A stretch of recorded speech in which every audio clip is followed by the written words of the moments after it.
Hi family, welcome back to my mini vlog. ಇವತ್ತಂತೂ ನಾನು full happy and excited ಆಗಿದ್ದೀನಿ. Because ಮದುವೆ ಆದಮೇಲೆ ಫಸ್ಟ್ ಟೈಮ್ ನಾನು ನಮ್ಮ ಹಸ್ಬೆಂಡ್ ಇಬ್ಬರೇ ಮೂವಿ ನೋಡೋಕೆ ಹೋಗ್ತಾ ಇರೋದು. ಬುಜ್ಜಿ ಬೇಬಿ ಸ್ವಲ್ಪ ಬೇಜಾರಾಗಿದೆ, ಹೇಗೋ ಸಮಾಧಾನ ಮಾಡಿ ಬಿಟ್ಬಿಟ್ಟು ನಾನು ನಮ್ಮ ಹಸ್ಬೆಂಡ್ ಹೊರಟ್ವಿ. ಆ್ಯಂಡ್ ನಾವು ಬಂದಿರೋದು ದೊಡ್ಡಬಳ್ಳಾಪುರಕ್ಕೆ. ಹೋಗಿ ನೋಡಿದ್ರೆ ಥಿಯೇಟ್ರ್ ಎಲ್ಲಿದೆ ಅಂತಲೇ ಗೊತ್ತಾಗಿಲ್ಲ. ಬಿಕಾಸ್ ಫುಲ್ ಬ್ಯಾನರಿಂದ ಮುಚ್ಚಾಕ್ಬಿಟ್ಟಿದ್ದಾರೆ, ಥಿಯೇಟ್ರೇ ಕಾಣಿಸಿಲ್ಲ.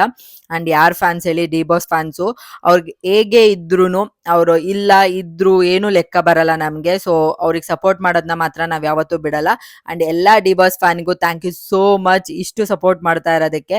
ಹಾಗೆ ಡೆವಿಲ್ ಮೂವಿ ಅಂತೂ ಸಖತ್ತಾಗಿತ್ತು ಅಂತಾನೆ ಹೇಳ್ಬೋದು. ನಾನಂತೂ ಫುಲ್ ಎಂಜಾಯ್ ಮಾಡಿ ವಿಜುವಲ್ ಹೊಡ್ಕೊಂಡು ಸಖತ್ತಾಗಿ ಎಂಜಾಯ್ ಮಾಡಿದೆ. ಅಂಡ್ ನಮ್ಮ ಹಸ್ಬೆಂಡ್ ಅಂತೂ ನನಗೆ ಫುಲ್ ಸಪೋರ್ಟ್ ಮಾಡ್ತಾರೆ. ಅವಳಿಗೆ ಡಿ ಬಾಸ್ ಇಷ್ಟ ಅಂತ ಪ್ರತಿ ಸಲ ಯಾವುದೇ ಮೂವಿ ರಿಲೀಸ್ ಆದ್ರೂ ಡಿ ಬಾಸ್ದು ಕರ್ಕೊಂಡೋಗಿ ಥಿಯೇಟ್ರಲ್ಲಿ ತೋರಿಸ್ತಾರೆ. ಅದಂತೂ ನನಗಂತೂ ಸಿಕ್ಕಾಪಟ್ಟೆ ಖುಷಿ ಆಗುತ್ತೆ.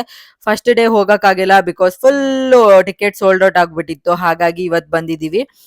ಸಿಕ್ಕಾಪಟ್ಟೆ ಎಂಜಾಯ್ ಮಾಡಿದೆ. ನೀವು ಕೂಡ ಎಂಜಾಯ್ ಮಾಡಿರ್ತೀರಾ ಅಂತ ಅನ್ಕೊಂತೀನಿ. ಅಂಡ್ ಯಾರೆಲ್ಲ ಡಿ ಬಾಸ್ ಫ್ಯಾನ್ ಇದ್ದೀರಾ, ಸೊ ಕಮೆಂಟ್ ಮಾಡಿ ಹೇಗಿತ್ತು ಮೂವಿ ಅಂತ ಹೇಳ್ಬಿಟ್ಟು. And once again thank you so much support ಮಾಡ್ತಾ ಇರೋದಕ್ಕೆ. ಅಂಡ್ ಇವತ್ತಿನ ಮಿನಿ ವ್ಲಾಗ್ ಇಷ್ಟೇ. Thank you so much.